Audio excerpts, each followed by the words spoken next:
with demand expected to come back, the question remains, does this mean the economy is back on track? Companies now, after experimenting with offshore in places like India, Philippines, and Poland, want to bring those jobs back. We invest in the U.S. We're the biggest exporter in the country. In the cycle we're in right now, we're creating jobs.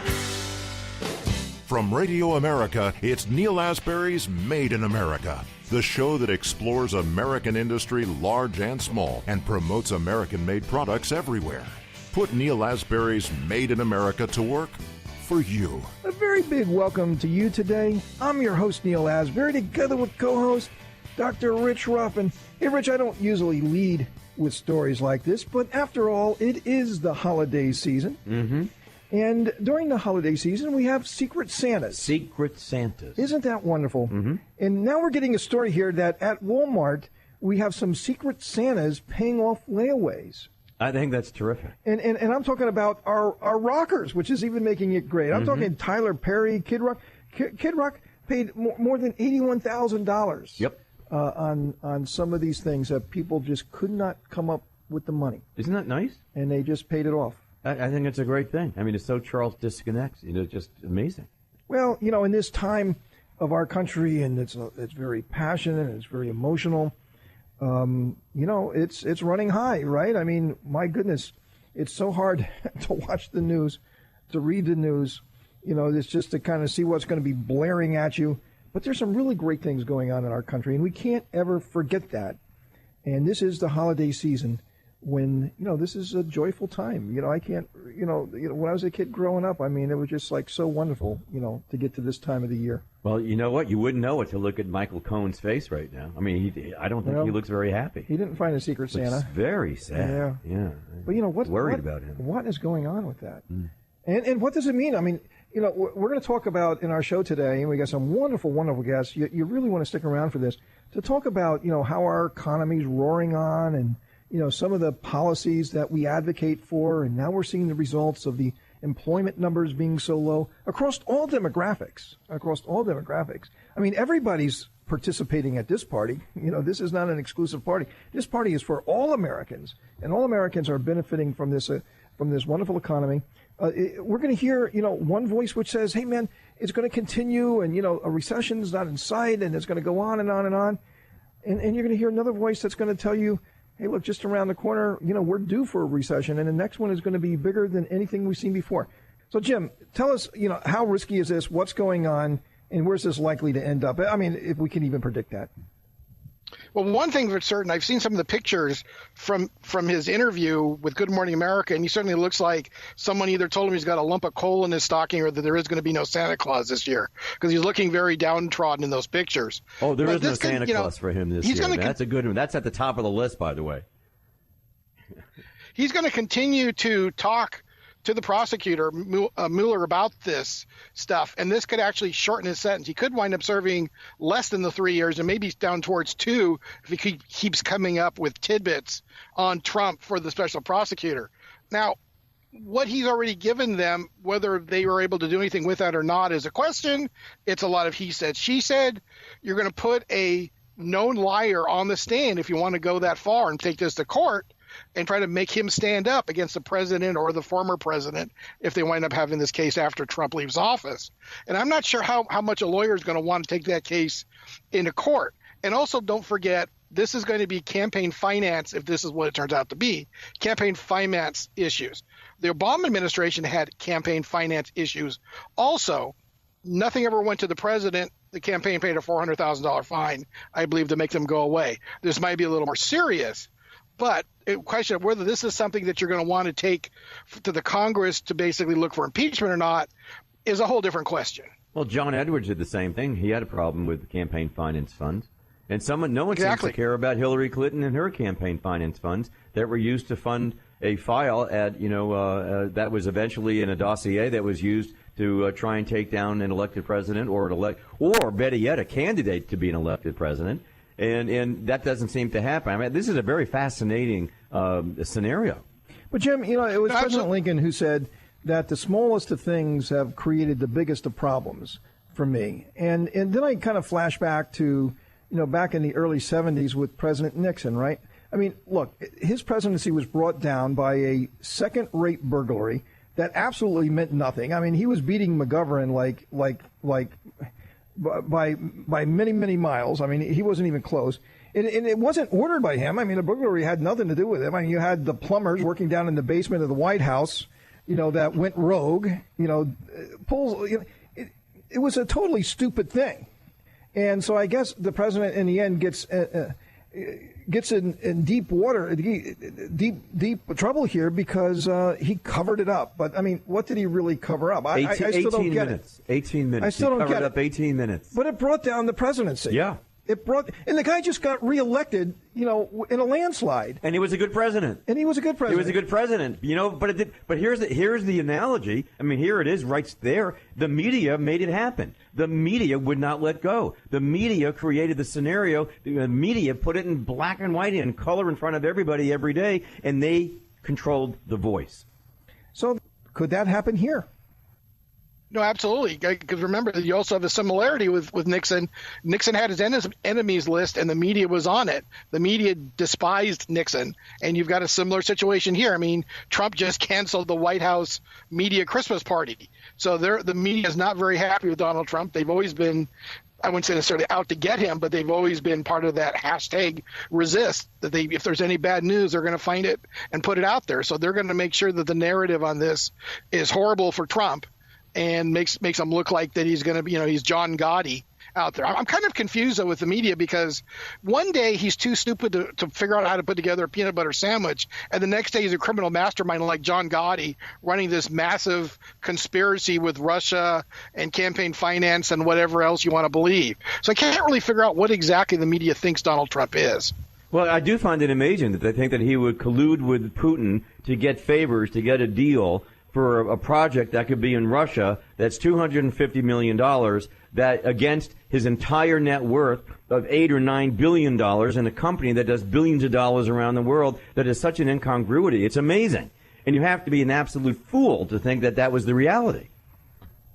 Well, last time I checked, there wasn't anything illegal about building a hotel in Moscow. Exactly. Maybe the laws have changed since then, but that's not an illegal act. But Jim, isn't it that one side of the political spectrum thinks that our presidents should have accomplished nothing, they should not be successful, God forbid if they made any money, and if you have made money and you have been successful, somehow you did that in a way that was tainted, and somehow you're evil because you've been successful, and that we should rail against success. And we should elect people who have not accomplished anything whatsoever.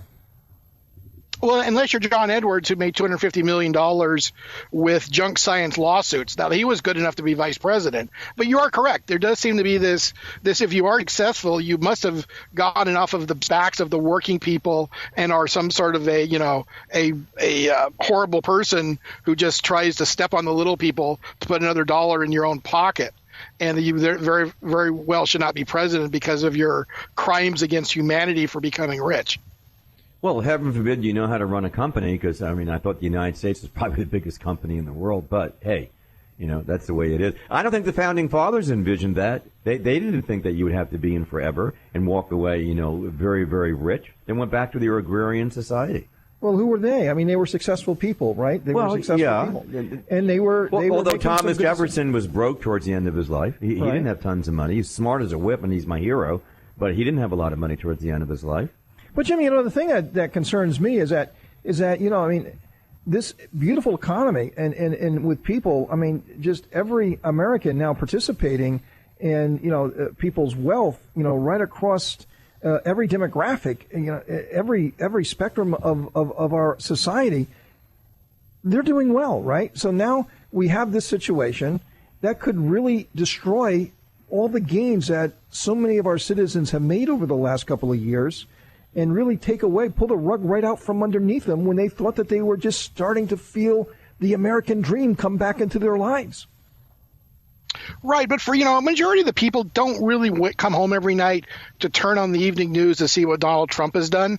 They care about how their day was, whether there's any problems, whether they've got a 7 o'clock conference call Monday morning, or they've got to be up at 6 tomorrow to take the kids to soccer or to go to church. So that's mostly what drives the average individual person, is their own daily life. So I don't think there's going to be companies that are going to not hire people because Trump may go to jail. I don't think there's going to be firms that are cutting back on doing raises because Trump's, may have a criminal problem. What we have to be concerned with is the stock market hasn't been good in the last couple of weeks. That could be a forebear of future problems. We get into a trade war, which we've discussed previously. That could be a problem. But outside of that, I don't think Trump's political problems, sans some sort of huge national scandal, are going to really have a lot of effect, meaningful on the economy. This is a $16 trillion economy chugging along, and it's going to take more than just a president making some payments to a couple of women to kind of bring it to a grinding halt. Very, very good point. Hey, we've been listening to Jim Kennedy from the Kennedy Institute of Public Policy Research. Jim, we always love to hear your voice. Very passionate, very powerful. Come back again and join us real soon. Would love to. Thanks. Coming up, Dr. Rothman are going to talk about a very fascinating topic here. American entrepreneurs coming back home. That's a good thing. It's a wonderful thing. Let's talk about that here in a moment, Rich. Made in America.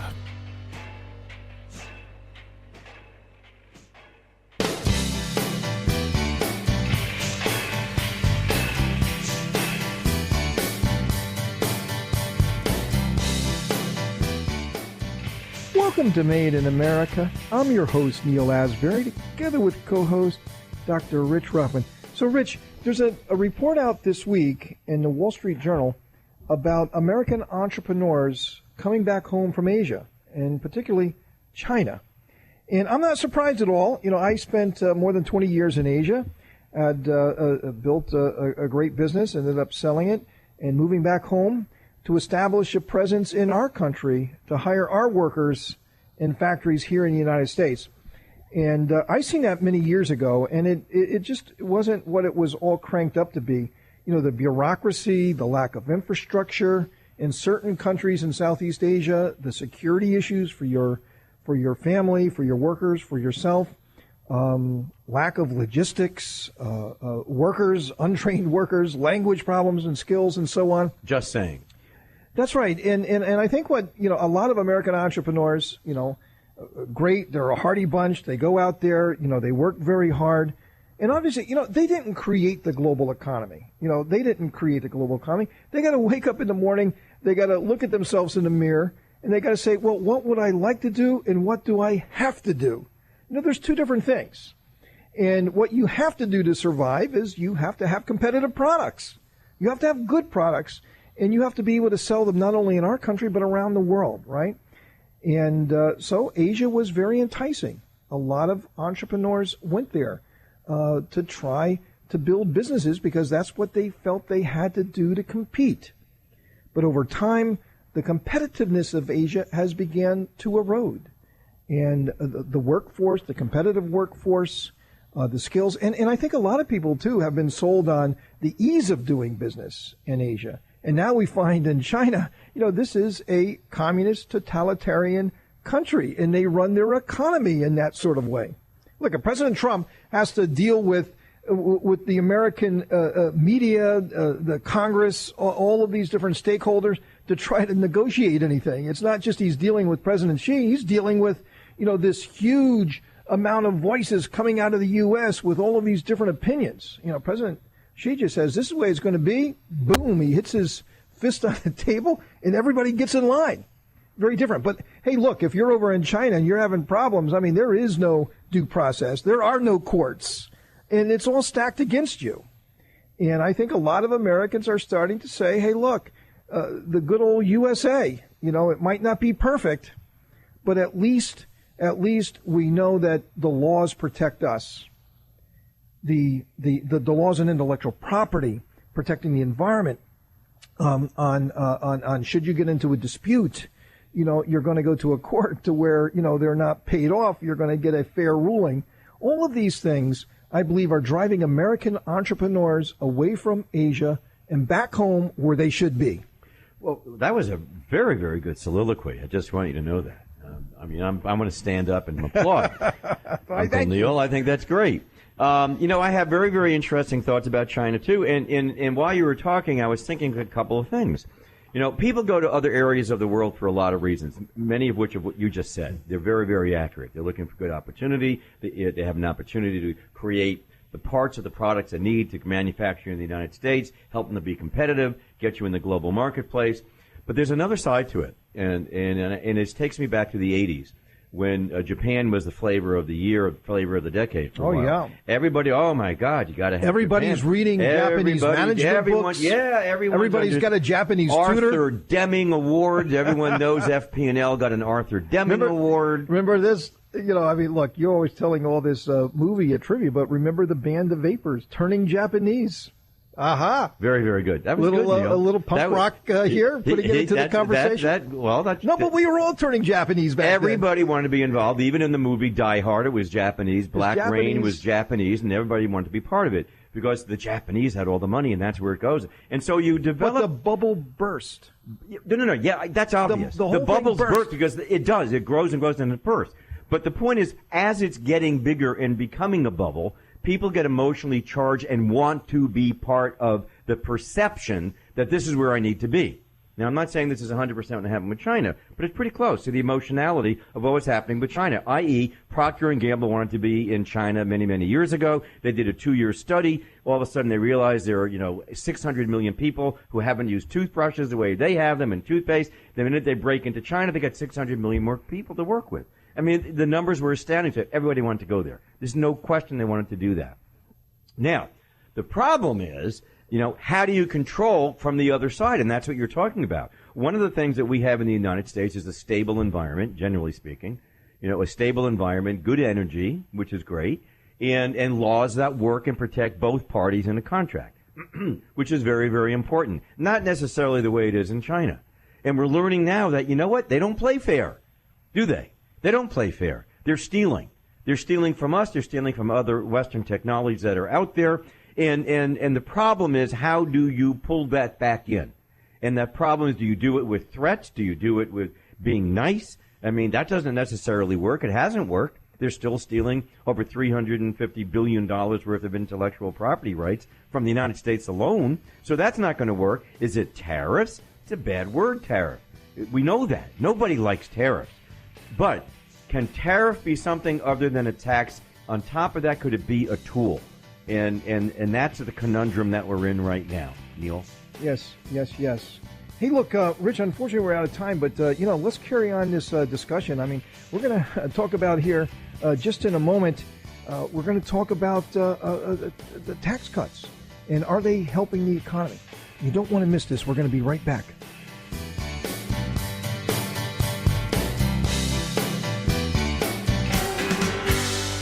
Made in America.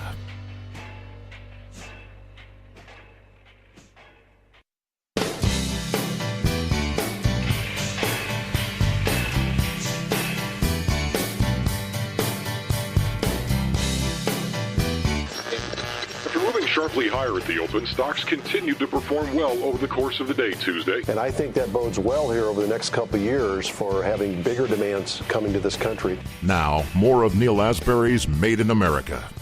Welcome to Made in America. I'm your host, Neil Asbury, together with co-host Dr. Rich Ruffin. Hey, Rich, we got this amazing economy going on, and all really great things. We've talked about African-American unemployment, Latino unemployment, women unemployment.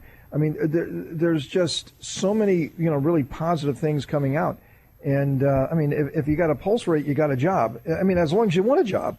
And, some people just don't want jobs, right? But anybody who wants to work today can have a job. I mean, that's really great. And a lot of this is tied back to the tax cuts. I mean, that was a really, really big deal. It was a really big deal. Now, apparently, we may not be over with tax cuts. And I guess there's still a lot of great ideas out there still to be implemented. Some people are calling it tax cuts 2.0. Now, can it actually happen? Will it happen? I mean, we've got a new Congress coming in. It looks like we got a new speaker. It looks like she wrapped it up after so many Democrats got elected by saying they will never vote for her. And now I guess politics in Washington has finally set in. It doesn't take long to set in, does it? I mean, how long did that last for? About a day. That's why I don't pay attention. I love it. They all say, no, we have 32 people are going to vote for her. Really? You think that's going to happen? The number one fundraiser in the Democratic Party? Oh, no, we don't want her to be there. Of course they're going to be there. It's all kabuki theater. I can't get sucked into this kabuki theater. I've been saying that for a long, long time. Particularly when you have, the Ocasio-Cortez folks, that contingent in there right now. Now, that makes it even more exciting, listening to that, Marana say. But, okay, yes, you are very, very excited. This is a very important deal. The tax cut was a great deal. And yet, there's such a disconnect in the country right now as it relates to the tax cut. And, you hear one side saying, it not helped everybody, and the other side saying, what are you talking about? 87% of the Americans are getting a tax cut. This is a great opportunity. I think this is a good conversation. Well, we're going to have a wonderful conversation on that and much more with Adam Michel from the Heritage Foundation. Adam, welcome to Made in America. Thanks for having me on. So first question, what is Tax Cuts 2.0? And, what didn't they get done the first time that the Republicans hope to get done the second time? Yeah, that's a really good question. I mean, as lots of people are aware, the Tax Cuts and Jobs Act, which passed in 2017, did a lot of really good things. It lowered tax rates on individuals. It lowered tax rates on businesses. It simplified tax paying for a lot of Americans. But unfortunately, they made a lot of it temporary for some complicated rules in the Senate. They had to make a lot of it expire. And so Tax Reform 2.0 is really about two things. One, it's about making all of those tax cuts that we're seeing implemented this year permanent, and then looking to the future. What else can be done to simplify the tax code, make tax paying easier for Americans? And the thing that I'm most excited about is this new thing. It's called a universal savings account, and it allows Americans to save not just for retirement, not just for their education, but allows them to save for whatever their priorities happen to be, whether that's your next car, whether that's starting a new business, or that next unforeseen emergency that's still out there. These are accounts for you to save for your own priorities. Wow, that sounds exciting, Rich. Well, yeah, I think it's a great opportunity. And if you can find a way to encourage people to save, that's such a hard behaviorism to develop in America, particularly those who are trying to struggle, from the last recession, and, they're moving forward and they see a strong economy and they've waited all these years to have a strong economy. Wouldn't it be nice if there was a protocol by which and through which they can actually save money and do something with it later? Well, let's think. What could they do, Adam? I mean, they could start a business. I mean, wasn't it a great thing that you save money, and isn't one of the biggest obstacles to a would-be small business owner, an entrepreneur, a risk taker is, where do they get the capital? We hear that all the time. We talk to a lot of great American entrepreneurs, and the thing that they worry most is about where do they get capital? Where do they get capital? Well, it is a lifeblood. Well, you work and you work and you save, and now you got this idea and you feel energized and the time is right. You're ready to put it all in and just make this thing work, and every ounce of energy and everything in your body to make that entrepreneurial dream become a reality. But you got this savings out there, right? But you can't touch it unless you pay these huge penalties. That's right. Very bad to touch it. But with these universal savings, I mean, you could actually take that and start a business, right? Yeah, that's exactly right. And as you mentioned there, our tax code is actually telling people not to save unless it's for retirement. We have this great savings vehicle. You have your 401k, your IRA, but you can only use it for retirement. And so a universal savings account says, hey, you should be saving for things other than retirement. You should be saving for the ability to start that new business. You should be saving for putting a down payment on a house. Whatever it may be, those are getting folks to think about putting a little money away each month is what these accounts are all about. And they're successful in other countries as well. The UK has them, Canada has them, and they're primarily used by middle class and low income folks that can't access their 401k but want an option to save. But what a great opportunity. Think about that. If, in fact, you could save in a universal environment that you could use later for an investment purpose, you are then taking that, and if, they're not all going to work, but if it does work, then you are aiding and abetting the economy in a great way with a multiple economic factor that you wouldn't normally have. Think about that. Adam's right. If you go for the future for your retirement, it's sitting there. And yes, the money will be loaned out by other people, for those purposes. But what if you can get involved and you can hire 2 or 3 people to work, and all that filters through into the economy. And you know what that means. A certain economy can have a 3.4% based upon the trickle-down effect in the community. Well, how great would that be? That's a great opportunity.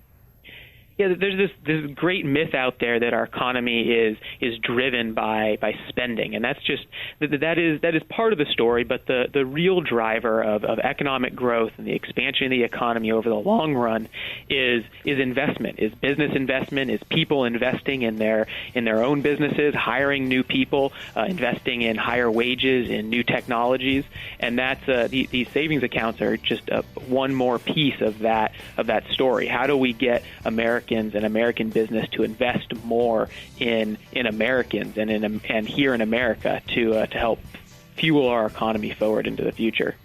Absolutely. Hey, look, we've been talking to Adam Michel from the Heritage Foundation.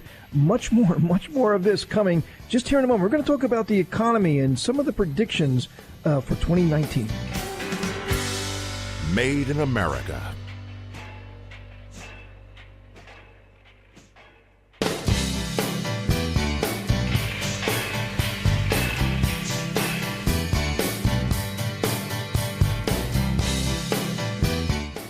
Welcome to Made in America. I'm your host, Neil Asbury, together with co-host Dr. Rich Rothman, and we are speaking with Adam Michel from the Heritage Foundation.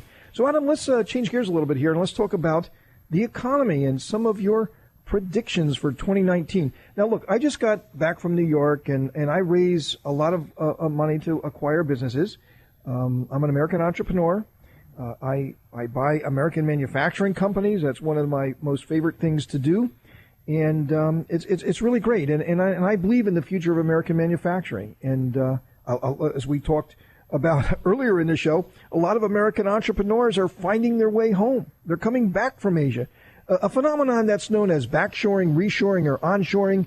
The process of American entrepreneurs coming home and establishing a presence in our country and hiring our workers. I mean, it was a trickle, and it's still a trickle, but maybe just a little bit bigger of a trickle. But one of the things that's attracting our entrepreneurs home is that we have a strong economy. But, I'm starting to hear, especially up in some of the financial circles up in New York, that, there's a lot of concern. Hey, look, we've been in this sort of 8, 9, 10-year cycle, and, after you get to a certain point, then there's always a pullback, a recession. And then you see all of this political stuff going on, and it's kind of scary, and, what's going to happen to our president, and does that mean what happens to his policies? And, is it going to blow over? Is it not going to blow over? I don't know. I mean, it's a crazy world that we live in. But where do you see the economy in 2019? Where do you see the opportunities, or where do you see the risks?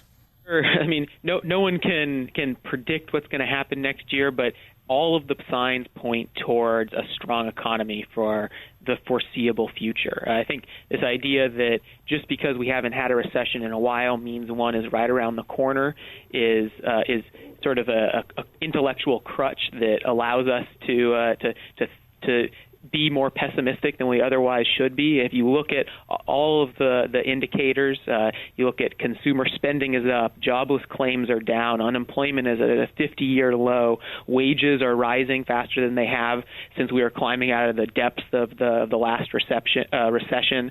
The economic growth continues to be strong, outperforming most economists' expectations. And all of that is fueled by pro-growth policies that are more deregulation that continues to happen and will continue to happen next year, and the tax cuts, which will continue to encourage businesses to bring those jobs back, encourage businesses to continue investing in America. And so all of those things lead me to be very positive about next year.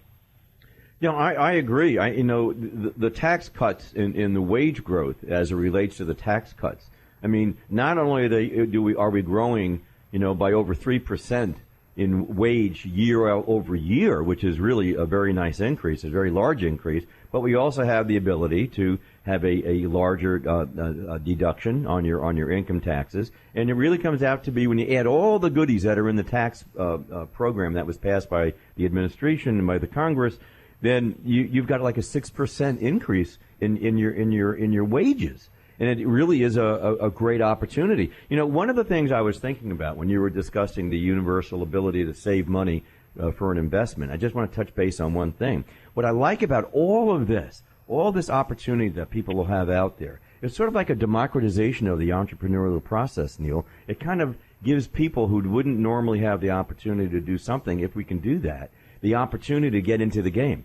And that's kind of neat, don't you think? Well, get in the game. I mean, that's what America's all about, man. Get into the game. But this is your next book, the democratization of the entrepreneurial process. I mean, oh my goodness! I do magazines, you do books. I can see it. Yeah. Hey, Adam, let me. Richard's just got a wonderful idea, but I got to ask you this. I mean, we don't have a lot of time left, but you know, what do you think about tariffs? I mean, where do you stand on tariffs? And you know, just where do you stand? I mean, it's as simple as that. Very, very, very emotional issue. It is.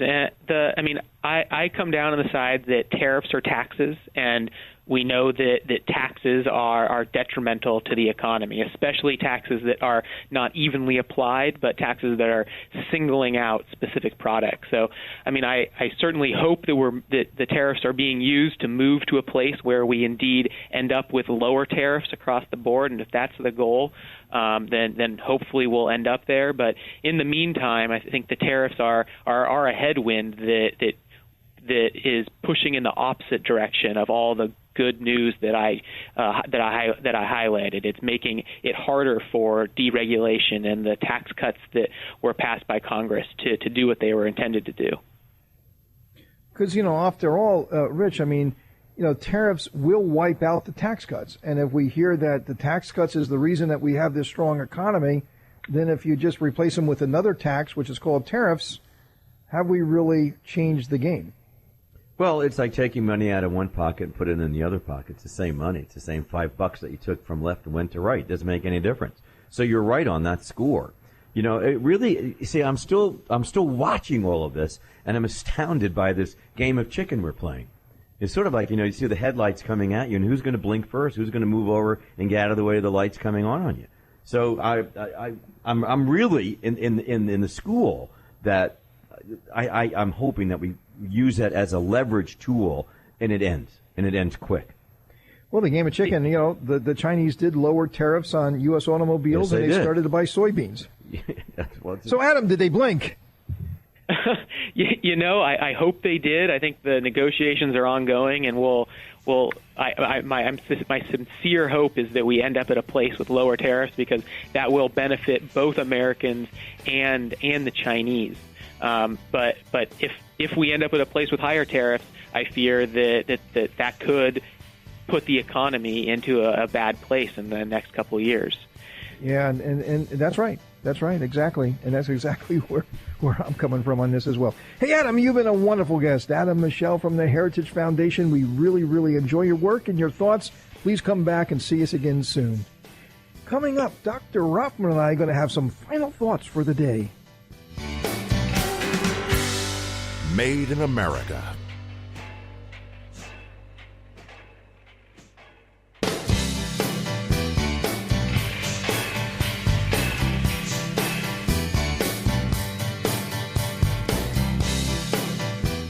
Welcome to Made in America. I'm your host, Neil Asbury, together with co-host Dr. Rich Rothman. Hey, Rich, there's a lot of things going on in our world, and we talked about a few of them today.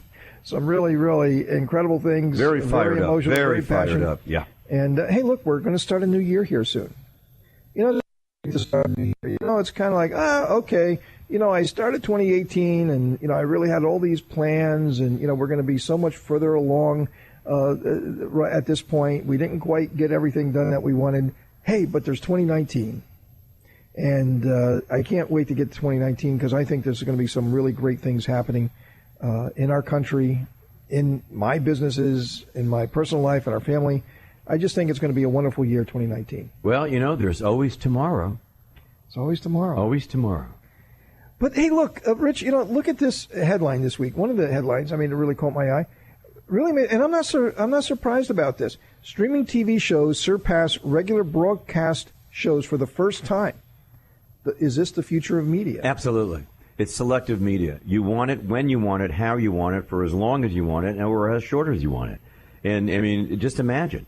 You know, I don't even watch I mean, I have cable, and I have all the AT&T Uverse stuff, and I pay all that money for it. But I also have Netflix, and I also have Prime, and I have YouTube. I have all this other stuff. And I will... What do you watch more? Actually, lately we're watching a lot of Prime, and we can pick and choose what we want. For example, I was searching for Robert Downey's movie, The Judge. I happen to love that film. I think it's a great script. I wanted to see it the other night, so I put on Prime, did a search, found The Judge, clicked on it, and there it was. When I wanted it, how I wanted it. And by the way, I could watch it for a number of days. It's sitting there for me. It's amazing. I mean, remember this? We used to go out and we used to buy records and albums, right? I mean, I don't know what that was, but back then it was like $7.99, $8.99. Yeah. And then it became cassettes. You got to have a cassette. Got to have a cassette. Then it became CDs. No. Before that was 8-tracks. 8-tracks. Oh, you got to get the 8-tracks. I had that in my car. My 69 Dodge Charger had an 8-track. Yes, you got to. Yeah. And it was great because so cool. Right in the middle of a song, it would just kind of stop and it would change tracks. Or if you left it in the heat, it would go. God, what happened to Three Dog Night? You got that down. Yeah. And then CDs. But with iTunes right now, you pay $9.99, you download any music you want, it's in your phone, it's there every time, you got Bluetooth, it connects to wherever you are, you get a rent-a-car, you're driving down the road, you don't have to pay for XM radio anymore, you don't have to carry any of your music around, it's always there. And that's the thing about our economy right now. That's the thing about technology. And as this happens, you have all these shifts of how people make money and where are the jobs going and, how do you plug into all of that? But, the good thing about it, the jobs that are being created in this new economy are all very good paying jobs. I mean, these are jobs that are really good. I mean, maybe you got to get a little training for them. But, it's a great thing when these technology shifts happen. Almost always incomes also rise.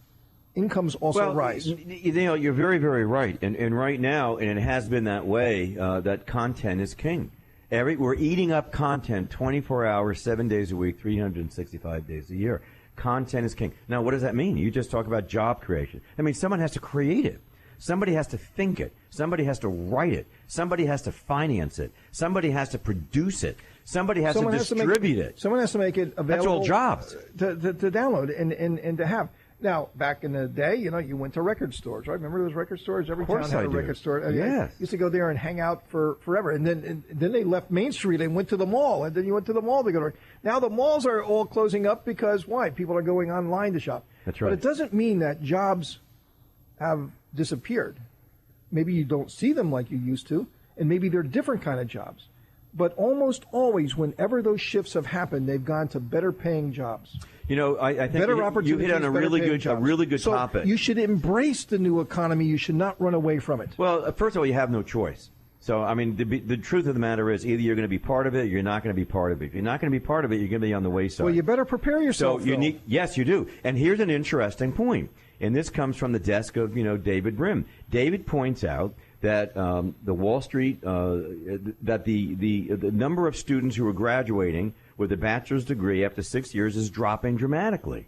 And after 10 years, it's dropping even more. And what's happening is that a lot of these folks are getting good jobs, but they're not requiring college degree, material to get the jobs. What does that mean? It means that education is going through a shift, that the concept of education is going through a shift. And then so is the job world, Neil. Exactly. We got to follow up on that, but unfortunately now we're out of time. We are out of time. I'm out of time. I'm out of here. Well, just wait for about 10 seconds. All right, 10 seconds. I won't leave yet. But we're going to be back again next week for another adventure of Made in America, where we never stop fighting for your jobs.